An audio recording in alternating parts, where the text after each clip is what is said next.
चलिए 10 के दमदार ट्रेड्स में एक दमदार पैनल हमारा साथ देगा। राजेश सतपुते और सचिदानंद हमारे साथ पिछले शो से बने हुए हैं और अब हम जोड़ेंगे अमित सेठ को और निर्मल बांग से स्वाति होतकर को भी जोड़ेंगे। साथ ही बिग मार्केट वॉइसेस में आज वेलेंटिस एडवाइजर्स के फाउंडर और एमडी ज्योति वर्धन जयपुरिया से खास बातचीत करेंगे और ख़ास तौर से उनसे जानेंगे कि अब आईटी को लेकर उनका क्या रुख रहने वाला है। लेकिन ये सब स्टार्ट करें इससे पहले एक बार मार्केट को रिविजिट करते हैं। अब डिक्लाइन हो रही है बैंक निफ्टी में। देखिए आईटी जो है, आईटी में जो वो डिक्लाइन थी वो कुछ हद तक सेटल हो रही है, कुछ हद तक स्टेबलाइज हुआ है आईटी। लेकिन बैंक निफ्टी में अब एकदम से 300 पॉइंट की डिक्लाइन आई है। याद रखिएगा बैंक निफ्टी ग्रीन में था, अभी जब हम 4 का चौका देख रहे थे तब तक भी ऑलमोस्ट ग्रीन में था बैंक निफ्टी। लेकिन अब 300 पॉइंट की बड़ी गिरावट बैंक निफ्टी में, और उसमें एचडीएफसी बैंक और आईसीआईसीआई बैंक दोनों ने आपको दिखाया एक बड़ा डिक्लाइन। एक बार आईटी इंडेक्स भी ले आइए इंट्राडे। इंट्राडे में आईटी इंडेक्स गिरा, शुरू में ही गिरा, लेकिन अब थोड़ा सा मैं कह रहा हूँ स्टेबलाइज हो रहा है। 2200 पॉइंट नीचे था एक टाइम पे, अब करीब 2000 पॉइंट नीचे था, अब करीब 1800 पॉइंट नीचे है। लेकिन आशीष आज तकलीफ है मार्केट में बहुत दिनों के बाद, और आज की जो तकलीफ है डोमेस्टिक है। मतलब ये जो है ये हमने इम्पोर्टेड नहीं की है कि यूएस से कुछ आ गया या एशिया से कुछ आ गया।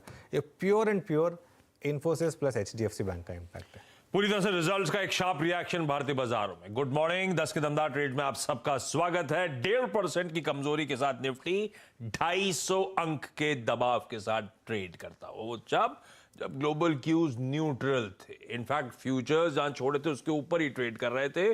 सारा खामियाजा वो निफ्टी की कंट्रीब्यूशन प्लेट ब्यूटीफुली एक्सप्लेन कर रही है। कोई इन्फोसिस, कोई एचडीएफसी ट्विंस, जो प्योर रिजल्ट रिएक्शंस थे, वही पॉकेट सबसे ज्यादा दिक्कत करती, और इन्फोसिस का खामियाजा पूरा आईटी भुगतता हुआ।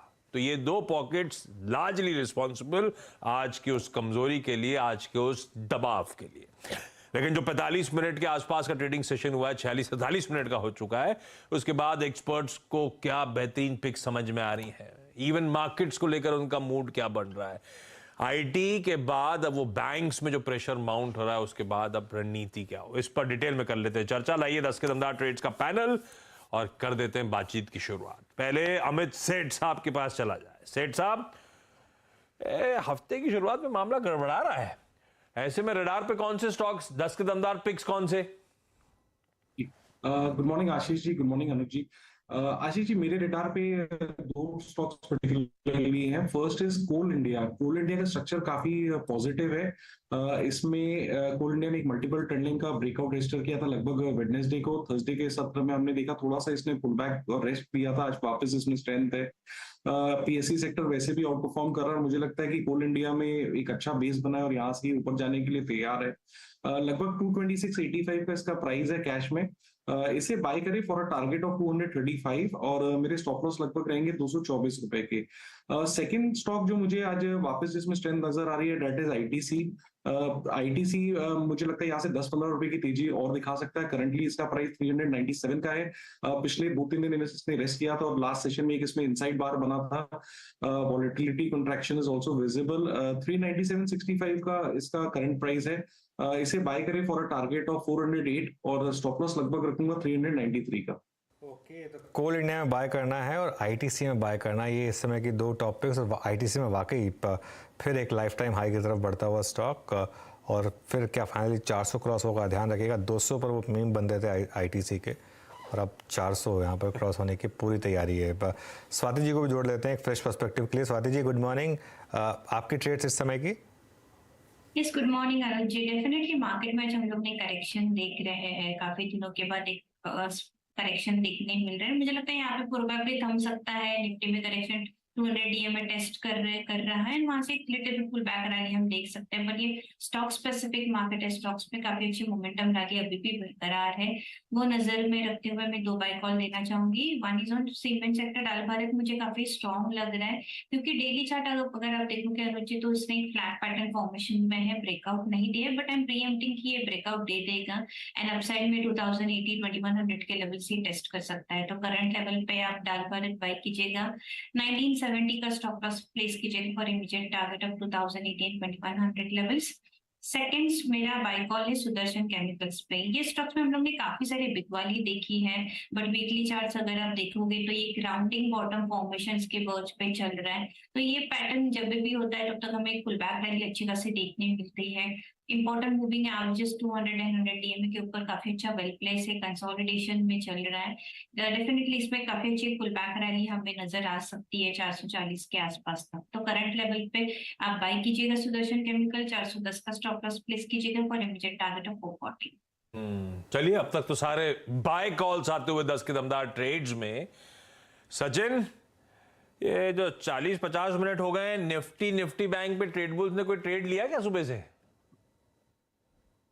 आशीष जी, अभी तक तो नहीं, बट डेफिनेटली जो एक सपोर्ट हम वॉच कर रहे हैं 17,520-25 के आसपास, जहां पर इसका 200 डे एक्सपोनेंशियल मूविंग एवरेज है, तो मुझे लग रहा है कहीं जाकर वहां पर एक फ्लोर जरूर बनना चाहिए। बट अभी तक सिग्नल मिला नहीं है। कुछ हम स्पेसिफिक प्रोसेस को फॉलो करते हैं, तो वहां पर इमीडिएट बेसिस पे अभी तक ट्रिगर नहीं है। एक्सपेक्टेशन यही होगी कि वो पर्टिकुलर फ्लोर जैसे मिल जाता है तो एक रिबाउंड की एक्सपेक्टेशन होगी, and on the higher side 17,665 के आसपास के स्विंग्स भी बन सकते हैं। तो मुझे लग रहा है यहाँ पर फ्रेश शॉर्ट्स इंडेक्स के लिहाज से तो डिप्लॉय नहीं करने चाहिए। ऑन द कॉन्ट्ररी, अगर ये फ्लोर मिल जाती है 17,525-530 के आसपास की, तो वहां पर मुझे लग रहा है एक शानदार मौका होगा एक पुल बैक ट्रेड में पार्टिसिपेट करने का। जहां तक मेरे दो ट्रेड्स का सवाल है, मुझे लग रहा है यहाँ पर ब्रिटानिया जो हमने पहला सौदा इस पर्टिकुलर शो में पकड़ लिया था, मुझे लग रहा है वहां पर मोमेंटम जरूर कंटिन्यू रहना चाहिए। डिस्पाइट ऑफ मार्केट प्रेशर ये स्टॉक फ्रेश हाइज बना रहा है, तो एक फ्रेश ट्रेलिंग स्टॉप लॉस होगा अराउंड 4320 का। फ्रेश लॉन्ग्स अभी भी ऐड करने की सलाह होगी 4420 के टारगेट के लिए ब्रिटानिया में। एंड जिस तरीके से थोड़े दिन पहले एक अच्छा उछाल मिला था फार्मा काउंटर्स में, वहां से सिप्ला में एक अच्छी लीडरशिप बन रही थी, बट जिस तरीके से ओपनिंग हुई है, मुझे लग रहा है सिप्ला में थोड़ी से यहाँ पर शॉर्ट पोजीशंस नजर आ रहे हैं। तो इंट्राडे के लिहाज से ही मुझे लग रहा है थोड़ा सा ड्रैग हो सकता है 900 लेवल के आसपास का। तो यहाँ पर 906 से 908 एक आइडियल लेवल होगा जहां पर फ्रेश शॉर्ट पोजीशंस डिप्लॉय करनी है। स्टॉप लॉस आपको लगाना है अराउंड 913 पे, एंड इंट्राडे का स्विंग मुझे लग रहा है 900 से लेके 898 के आसपास का बनना चाहिए। ब्रिटानिया में बाय करना है और सिप्ला में सेल करना है, ये सचिन के इस समय की फ्रेश कॉल्स। एक बार एक चार्ट लेकर आइए अशोक लेलैंड का। अभी एक प्रेस रिलीज डाली है इन्होंने, एक बड़ा ऑर्डर इन्हें मिला है वीआरएल लॉजिस्टिक्स की तरफ से। 1560 ट्रक्स का एक ऑर्डर है ये। तो ये एक मतलब अच्छा खासा ऑर्डर है, मेरे ख्याल से 100 करोड़ प्लस का ऑर्डर होगा ये। और ये एक इस समय स्टॉक का। राजेश जी, एक बार जरा अशोक लेलैंड पर व्यू दीजिए, और उसके अलावा आपकी इस समय की फ्रेश कॉल्स। अनुज जी, देखिए अशोक लेलैंड का अगर आप चार्ट देखिए तो यहाँ पे it is holding about 10 DMA, 10 and 20 DMA का एक सपोर्ट जोन है। तो मेरे हिसाब से यहाँ से अगर खींचना है तो ये जगह बहुत बढ़िया है। तो यहाँ पे देखिए ट्रेड लेना है, लेकिन आपको स्टॉप लॉस क्या मेंटेन करना है। आपका स्टॉप लॉस होगा छोटा 136 के आसपास, सिर्फ 2-2.5 रुपए का स्टॉप लॉस। और सामने जो रेजिस्टेंस आएगा या टारगेट आप कह सकते हैं अनुज जी, वो रहेगा 144 का, 144, 145 का। तो यहाँ पे मूव मुझे लगता है कि अशोक लेलैंड में यहाँ पे आ सकता है। तो यहाँ पे बाय साइड का ही ट्रेड बनाए छोटे स्टॉप लॉस के साथ। अनुज जी, देखिए नजर तो मेरी थोड़ी सी हटके है। आप यहाँ पे चार्ट देखिए, पीडीलाइट देखिए, एशियन पेंट देखिए। मुझे लगता है कि आज यहाँ पे ट्रैक्शन आ रहा है। तो एशियन पेंट अगर आप देखें तो एशियन पेंट मेरे हिसाब से ये जिस तरह से 2810 के ऊपर मेंटेन कर रहा है, मुझे लगता है यहाँ पे एक अच्छा मूव मिलेगा। 2860, 2880 ये इसका इंट्राडे का टारगेट होगा। So it's a buy in Asian Paint. आपका स्टॉप लॉस जो है वो रहेगा 2800 के नीचे, तो 2790 के स्टॉप लॉस के साथ मैं एशियन पेंट बाय की सलाह दूंगा। और एक काउंटर है जो मुझे बहुत बढ़िया लगता है, आई थिंक किसी गेस्ट ने यहाँ पे ऑलरेडी कवर किया है, लेकिन फिर भी I would like to reiterate this कि आईटीसी में जबरदस्त स्ट्रेंथ है। आज बाजार में सपोर्ट करने के लिए आईटीसी आगे आ रहा है, तो आईटीसी में लॉन्ग करे, स्टॉप लॉस भी छोटा रखे 395 का, और इंट्राडे का टारगेट सेट करें 410 to 415। तो जैसे ही आईटीसी मुझे लगता है 400 का लेवल पार करेगा, आई थिंक ये शॉर्ट कवरिंग रैली और तूल पकड़ेगी। तो ये it's a buy in ITC, जैसे मैंने कहा, and it's a buy in Asian Paint. 400 लांगने के मूड में लग रहा है फाइनली, वो साइकोलॉजिकल बैरियर के पार। अमित सेठ साहब ने कहा, सरस्वती साहब ने कहा, और जबरदस्त स्ट्रेंथ बात करिए 398, 399 के लेवल्स पे आईटीसी। फ्यूचर में तो आ गया 400 मेरे ख्याल से, शायद आज का फ्यूचर का हाई लेकर आते हैं आईटीसी का। और 400.45 तो फ्यूचर में तो क्रॉस कर दिया उसने। अपना 52 week high, all time high, 400 सारे लेवल्स क्रॉस कर दिए।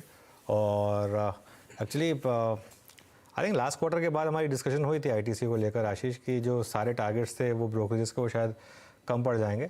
एक मार्केट आईटीसी में थोड़ा और एक्सपेक्टेशन लेकर चल रहा है, हालांकि हर बार एक्सपेक्टेशन आती है हर क्वार्टर से पहले कि शायद इस बार कुछ डीमर्जर को लेके आ जाए, फाइनली डीमर्जर को लेके कुछ आ जाए। लेकिन इस बार जो बज़ है वो बहुत हाई है, मतलब अब तक का सबसे हाईएस्ट बज़ है इस बार कि एटलीस्ट एक बिजनेस, होटल्स फॉर एग्जांपल, शायद उसको डीमर्ज करने का एक अनाउंसमेंट आ जाए। ये मार्केट की एक एक्सपेक्टेशन है और ये एक रीज़न है कि जिसकी वजह से पिछले कुछ दिनों में स्टॉक इतना भागा है। जो मार्च की एक्सपायरी है उसके बाद से एक वन वे रैली जो आई आईटीसी में, वो मेरे ख्याल से कारण उसका यही है। आप देखिए एक महीने का मूव करीब 6-6.5% का यहाँ पर। एक मदर स्टॉक्स जैसे रिलायंस हुआ, आईटीसी हुआ, जहाँ पे बड़े तगड़े बिजनेसेस अलग डीमर्ज करके लिस्ट करने की तैयारी हो सकती है। अच्छे एम्बेडेड वैल्यूज इन स्टॉक में बाजारों को नजर आ रही है। खैर ठीक है, अब मेरे ख्याल से बाजार की बिग वॉइसेस की तरफ बढ़ने का समय, और उस कड़ी में हमारे साथ आज वैलेंटिस एडवाइजर्स के जुड़ गए क्या डायरेक्टर साहब, बताइएगा। फाउंडर और एमडी ज्योतिवर्धन जयपुरिया सर जुड़ते हुए। Jyoti sir good morning, thank you आज सुबह सुबह हमारे साथ जुड़ने के लिए। और ज्योति सर, पहली चीज तो सबके जहन में वो इन्फी के नंबर्स के बाद आईटी को लेकर कंफ्यूजन और टेंशन बना हुआ है। काफी लंबे अरसे से हम सब रिटेल कर रहे थे कि आईटी बहुत पिटा हुआ है, अरे कहाँ गिरेगा इससे ज्यादा करके हमने एक्यूमुलेट कर रहे थे। एक्यूमुलेट करते करते भर गया है और आईटी सुधरने का नाम नहीं ले रहा और वापस 52 के फ्रेश लोज पे आके खड़ा हो गया। क्या लग रहा है इन्फी के नंबर्स की रीडिंग सर, और आईटी को लेकर अब रणनीति वैलेंटिस में एटलीस्ट आप लोग क्या रख के चल रहे हो? क्या आप लोग आईटी वाकई एक्यूमुलेट कर रहे हो, या अब लग रहा है थोड़ा सा इंतजार करा जाए, समझ लिया जाए समीकरण कैसे बदल रहे हैं? नहीं तो आशीष जी, पिछले 2-4 शो पे भी मैंने कहा था कि हम लोग का एक ही थीम था कि बाय लोकल अवॉइड ग्लोबल। उसमें वही था कि है ना, जो ग्लोबल इकोनॉमीज है, यूएस हो चाहे यूरोप हो, वहां पे है ना स्लो डाउन काफी जोर से आएगा। और वो स्लो डाउन जब आएगा तो विजिबिलिटी जो है कोई भी है ना एक्सपोर्ट ओरिएंटेड कंपनीज का, उसमें विजिबिलिटी काफी कम हो जाएगा। इसके लिए हम लोग अवॉइड कर रहे थे आईटी को, अभी भी अवॉइड कर रहे हैं। हालांकि अब है ना 2 चीज हो चुके हैं, इसलिए हम लोग के रडार पे आना चालू हो गया है। हम लोग खरीदी तो नहीं कर रहे हैं अभी, पर 1-2 क्वार्टर में रडार पे रख रहे हैं हम इसको। एक तो है ना ये काफी अंडर परफॉर्म कर चुका है, और दूसरा है ना वैल्यूएशन थोड़े ठीक हो रहे हैं। पहले जो वैल्यूएशन थे वो काफी महंगे लग रहे थे, ओवर स्टॉक था और काफी आउट परफॉर्म किए थे। तो है ना एटलीस्ट हम लोग के रडार पे आया है, पर अभी भी हम लोग है ना अवॉइड कर रहे हैं, क्योंकि अगले 2 क्वार्टर का भी विजिबिलिटी काफी कम है। कितना स्लो डाउन यूएस में होता है, रिसेशन आता है, काफी जॉब्स ले ऑफ हो रहे हैं, तो इसके कारण आईटी अभी भी अवॉइड कर रहे हैं। अभी फिलहाल के लिए अवॉइड कर रहे हैं, लेकिन अब कुछ कंफर्ट के इंस्टेंसेस आपने हाईलाइट करे, जैसे वैल्यूएशन वगैरह। अवॉइड कर रहे हैं मतलब ज्योति सर, जो था जस का तस रखा हुआ है, या जो था वो भी छोड़ दिया माल? नहीं, हम लोग के पास आईटी एक्चुअली था ही नहीं, एकदम बहुत मामूली होल्डिंग था। वो भी एक ही कंपनी था जो थोड़ा निश सेक्टर में है। चलिए, ये तो बात हो गई आईटी की, और क्लियरली आपका व्यू रहा है इस प्लेटफॉर्म पर, आपने लगातार मेंशन किया है इसको। और अब देखते हैं यहाँ से रिकवरी आ रही है या नहीं। थोड़ी मार्केट में रिकवरी जरूर आई है लोअर लेवल से, खासतौर से बैंक निफ्टी में। ज्योति जी गुड मॉर्निंग। बैंकों को लेकर क्या व्यू है अब इस समय, क्योंकि HDFC बैंक के नंबर्स आए, थोड़ा मार्केट ने नेगेटिवली रिएक्ट किया, लेकिन शायद पोजिशनिंग का इम्पैक्ट हो सकता है। लेकिन अदरवाइज सेक्टर बहुत स्ट्रांग रहा है और एक गो टू सेक्टर रहा है बुल्स के लिए। हाँ, तो अनुज जी, बैंकिंग पे हम लोग पॉजिटिव रहे, पिछले 1-1.5 साल हो गया पॉजिटिव रहते हुए। तो इसमें 2-3 चीज है। अब ये ना, एक तो शेयर प्राइस का अच्छा मूव आ गया है, दूसरा जो निम्स है वो थोड़े अभी ना डिले होंगे अगले 1-2 क्वार्टर में।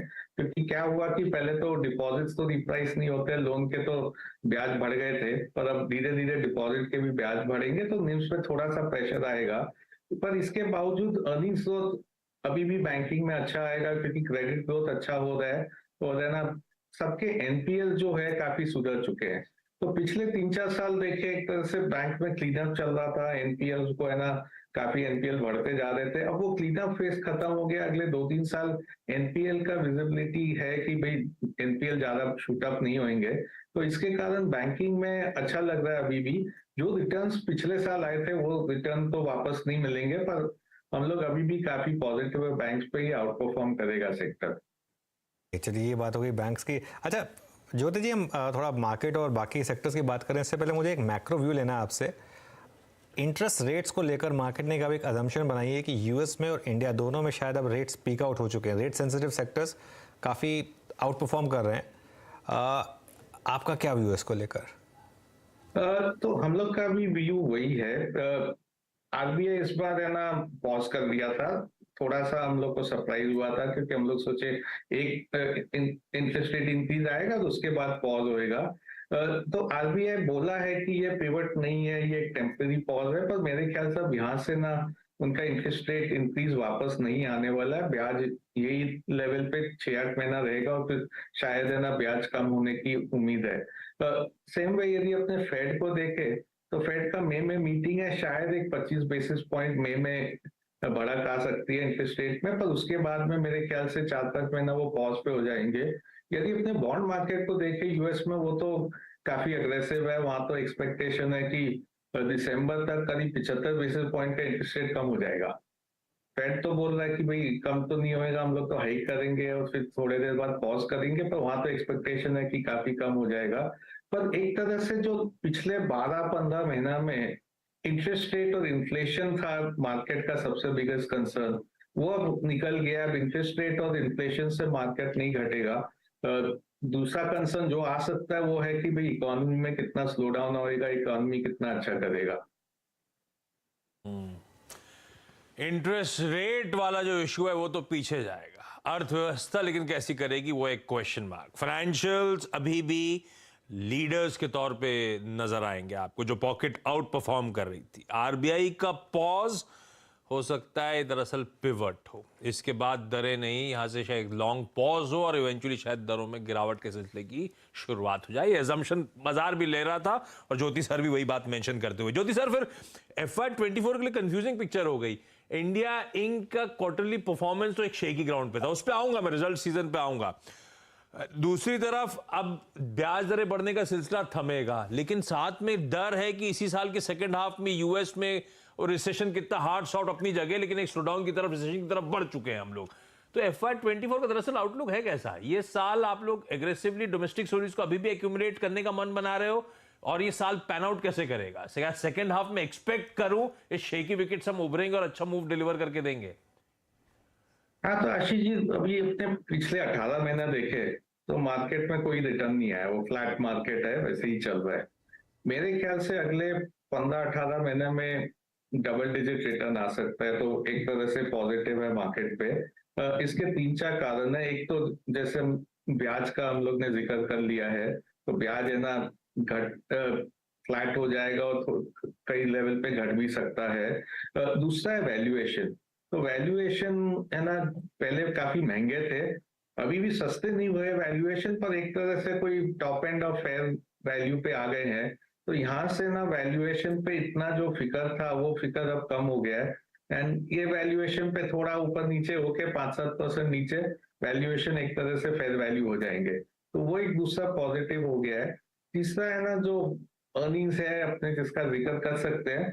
अर्निंग्स थोड़ी डाउनग्रेड होंगे, पर फिर भी भारत में ना डबल डिजिट अर्निंग रिटर्न आ सकता है, 10-12% अर्निंग आ सकता है, जो है ना पूरा वर्ल्ड देखे तो एक तरह से अच्छा रहेगा कि बहुत अच्छा हो रहा है। और चौथा पॉइंट है कि पिछले 15 महीना से एफआईआई का सेलिंग हो रहा है, वो सेलिंग मेरे ख्याल से अगले थोड़े महीने में रुक जाएगा, शायद है ना उनका बाइंग भी चालू हो जाएगा ईयर एंड तक।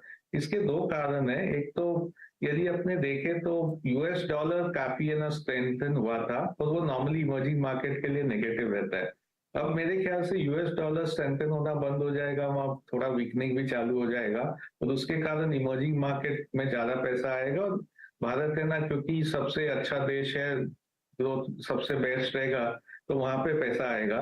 दूसरा है जो भारत का वैल्यूएशन था वो बहुत प्रीमियम पे था इमर्जिंग मार्केट में, तो यदि अपने देखें तो करीब 100-125% पी प्रीमियम था इमर्जिंग मार्केट के पी के कंपैरिजन में, अभी वो आ गया है 60% पे। तो लॉन्ग टर्म एवरेज यही है, करीब 55-60 के बीच में लॉन्ग टर्म एवरेज है। तो एक तरह से जो वैल्यूएशन भारत में बहुत महंगे थे इमर्जिंग मार्केट के कॉन्टेक्स्ट में, तो सब एफआई लोग को वही डर लग रहा था कि इतना महंगा मार्केट नहीं लेना है। वैल्यूएशन अभी अच्छे हो गए हैं, तो उस कारण से ना एफआई का वापस बाइंग चालू हो जाएगा भारत में। ये एफआई की जो बात की आपने और इतने अच्छे से एक्सप्लेन किया है इसको, किस तरीके के एफआई से आप इन्वेस्टमेंट एक्सपेक्ट करेंगे? ईटीएफ से लार्जली, लॉन्ग ओनली से, या क्योंकि पिछले 10 दिन में हमने ऑलरेडी थोड़ा इन्वेस्टमेंट देखा है, वो लग रहा है कि शायद थोड़ा ईटीएफ से आया होगा, क्योंकि $1 बिलियन का इन्वेस्टमेंट तो ऑलरेडी आ चुका है। तो क्या ऑलरेडी उसकी शुरुआत हो चुकी है? और ये जो कलर ऑफ मनी है ये किस तरीके का रहने वाला है, लॉन्ग ओनली या मोस्टली पैसिव मनी? हाँ, तो देखिए अनूप जी, एक तो जो है ना अच्छा मनी अपने को रहेगा वो रहेगा लॉन्ग ओनली मनी, कि भाई लॉन्ग ओनली मनी आया वो जनरली है ना थोड़ा लॉन्ग टर्म के लिए रहता है, ज्यादा हिलता नहीं है। पर उसके अलावा अपने कलर ऑफ मनी को रोक नहीं सकते। जब है ना मार्केट चलने लगता है तो अपने को पता है ईटीएफ मनी भी आएगा, हेज फंड मनी भी आएगा। तो सबसे पहले मेरे ख्याल से लॉन्ग ओनली और ईटीएफ आना चालू हो जाता है, क्योंकि जैसे ही मार्केट आउट परफॉर्म करता है तो ईटीएफ मनी 1 सेकंड में आना चालू हो जाता है, और लॉन्ग ओनली लोग है ना वैल्यूएशन देख के मेरे ख्याल से आ जाएंगे भारत में। तो मेरे ख्याल से सब कलर ऑफ मनी देखने को मिलेगा, पर लॉन्ग ओनली है जो अपने लिए तो ज्यादा है ना फायदेमंद रहता है, बहुत स्टेबल मनी रहता है, जैसे अपने लास्ट 20 साल में देख चुके हैं। ठीक बात, क्या है कलर से खैर ठीक है, पैसा आना चाहिए नेट नेट बढ़िया तरीके से, और वो आना शुरू हो गया पिछले 9-10 ट्रेडिंग सेशन में दिख रहा है ऐसा। और ऐसा ज्योति सर मान भी रहे हैं कि आगे भी शायद हमारे जिस तरह के समीकरण बैठ रहे हैं, चाहे ब्याज हो, वैल्यूएशन हो, अर्निंग्स का पोटेंशियल हो, सब देखते हुए पैसा हिंदुस्तान आउट परफॉर्म करेगा और यहीं चैनलाइज होगा। ज्योति सर आप आए हो, और वैलेंटिस जाना जाता है अपनी mid cap small cap picks के लिए, क्या एक्यूमुलेट कर रहे हो ज्योति सर आप लोग? जो नया पैसा आ रहा है कहाँ डाला जा रहा है?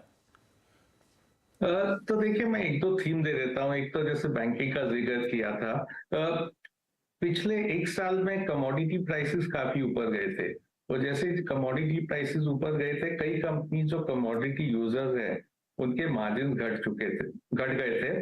तो अब है ना कमोडिटी प्राइसेस जब नीचे जा रहे हैं तो इनके मार्जिन वापस से है ना जो 1 साल पहले थे उस मार्जिन पे वापस आ जाएंगे, यहाँ से मार्जिन बढ़ जाएंगे। तो 2 कारण है, एक तो कमोडिटी प्राइस घट जाएगा तो कॉस्ट प्रेशर बढ़ जाएगा, दूसरा कई कंपनी लोग है ना अपने प्रोडक्ट के दाम भी बढ़ाए थे क्योंकि ना कॉस्ट प्रेशर था। तो इसमें एक तो है सीमेंट सेक्टर, जो है ना इस यदि ये क्वार्टर का भी अपने देखे नतीजे तो उसमें सीमेंट प्राइसेस को तो कोई भड़क नहीं आई है, पर जो उनका कॉस्ट है पर टन वो 150 से 200 रुपया गिर गया है। तो अपने देखेंगे तो एबिटा पर टन ये सब कंपनी का 150-200 रुपया बढ़ेंगे, और उससे है ना शेयर प्राइस में वृद्धि आ सकती है। दूसरा इसी थीम को यदि अपने लेवे तो है ना जैसे सेरेमिक सेक्टर है या केबल्स एंड वायर्स है, सेरेमिक में गैस का है ना बड़ा रॉ मटेरियल है, गैस प्राइसेस बहुत बढ़ गए थे, अब गैस प्राइसेस नीचे आने चालू हो गए। वायर्स केबल्स में देखे तो कॉपर का है ना अहम भूमिका थी और कॉपर के प्राइस नीचे आना चालू हुआ है। तो ये सब एक तरह से थीम है कि भाई जहां जहां रॉ मटेरियल प्राइस का बहुत प्रेशर था लास्ट ईयर, वो रॉ मटेरियल प्राइस का प्रेशर भी रिवर्स हो रहा है, तो इनके मार्जिन को नॉर्मलाइज होने अगले 2-3 क्वार्टर में नॉर्मलाइज हो जाएंगे, और इसके कारण जो शेयर प्राइसेस काफी गिरे हैं, और ये कई कंपनीज में 30-40% शेयर प्राइस घट चुके हैं, तो वो वापस है ना वो पुराने लेवल पे आ जाएंगे। तो ये एक बड़ा थीम हम लोग है जो खेल रहे हैं। ज्योति सर शुक्रिया फिर जुड़ने के लिए हमारे साथ, और ये सारी बातचीत सामने रखने के लिए। मीनवाइल मार्केट में थोड़ी सी बैंक निफ्टी में रिकवरी आई है आशीष, वो जो हमारा 41,800 का सपोर्ट जोन था, बैंक निफ्टी ने उसको एटलीस्ट पहले टेस्ट को रिस्पेक्ट किया है। अब इनफैक्ट एक बार ज़रा बैंक निफ्टी की फ्रॉम लोज रिकवरी लेकर आते हैं आप, और ज़रा देख लेते हैं बैंक निफ्टी का आज का लो जो है 41,800, 42,000 के ऊपर हमारा। हाँ 400 पॉइंट नहीं, 41,842, हाँ 236 पॉइंट के करीब की रिकवरी है। तो अच्छा अमित जी, जाते जाते कोई और ट्रेड समझ में आया हो आपको? जी अनु जी, मुझे ग्रासिम अच्छा लग रहा है। सीमेंट वायर वैसे भी ट्रैक्शन है, थोड़ा सा इसने अभी पुल बैक दिया तो और भी बेटर हो गया है। 1704 का प्राइस है। इसे bye with a stop loss of 1690 and target of 1740. SIM पसंद आ रहा है, सीमेंट्स आउट परफॉर्म कर रहे हैं। ज्योति सर ने हाईलाइट भी करा था रीजन क्यों सीमेंट आउट परफॉर्म कर रहा है ये पॉकेट, क्योंकि प्राइसेस तो जस के तस है लेकिन इनकी कॉस्टिंग रिड्यूस हुई है ऑफ लेट 150 से 200 रुपए के आसपास, उसका फायदा मिलेगा। बेसिकली वो थीम को प्ले कर रहे हैं जहां पे रॉ मटेरियल प्राइसेस नीचे आए, जिन पॉकेट्स को फायदा होगा उन पॉकेट्स में वेलेंटिस अपना नया पैसा भी डाल रहा है। खैर आज सीमेंट बढ़िया तरीके से आउट परफॉर्म कर रहा है। दूसरी पॉकेट जो अच्छा करी वो एफएमसीजी है। सुबह से कई बार चर्चा हुई वैसे एफएमसीजी की, नेस्ले और ब्रिटानिया दोनों हाईलाइट। एफएमसीजी इंडेक्स इस समय अब 1% की मजबूती के साथ ट्रेड करता हुआ। स्वाति, नेस्ले इंडिया देखिएगा क्योंकि हमने ब्रिटानिया का तो कॉल हम लोग राइड कर रहे हैं चैनल पे। नेस्ले कैसा प्लेस 500 रुपए उछाल के साथ दिन के हाईस पर। डेफिनेटली नेस्ले में काफी अच्छी मोमेंटम रैली हमें नजर आई, ऑलमोस्ट 2.5% अपसाइड है। आई बिलीव कि इसमें जो इमीडिएट रेजिस्टेंस हम देख रहे थे दैट इज अराउंड 20,040 लेवल्स, आज इंट्राडे उसने टच किया है। वो एक बार ब्रेक हो जाएगा तो वापस एक 100-150 पॉइंट का रैली हमें इजीली मिल जाएगा। अपसाइड अगर शॉर्ट टर्म ड्यूरेशन आप देखो तो मुझे लगता है 20,400 20,600 के लेवल्स हमें देखने मिल सकते हैं as long as it sustains about 19,500। तो जिनके पास भी लॉन्ग पोजीशन है डेफिनेटली होल्ड ऑन करना चाहिए for immediate target of 20,400 to 20,800 levels on high side. 420,800 Nestle India के नंबर्स में ख्याल से 24 तारीख को आने, और आज लेकिन एफएमसीजी में अच्छा आउट परफॉर्मेंस देखने को मिल रहा है। चलिए इस नोट पर अमित जी, स्वाति जी, आप दोनों का बहुत बहुत धन्यवाद वक्त निकालने के लिए, बढ़िया तरीके से कुछ ट्रेड्स हाईलाइट करने के लिए। समेटें 10 के दमदार ट्रेड्स। बिल्कुल। नीरज जी बगल में रेडी नजर आएंगे। सुबह जो हमने काई वाली पिच दिखाई थी सारे आईटी स्टॉक फिसल ही गए बुरी तरीके से। ओवर टू यू भाई। अब सवाल जवाब का सिलसिला मुझे लगता है आईटी का तड़का बहुत होगा। आज आईटी तड़का होगा। जो सर्वेंद्र आए थे लास्ट थर्सडे को, उन्होंने बोला कि 10% आईटी इंडेक्स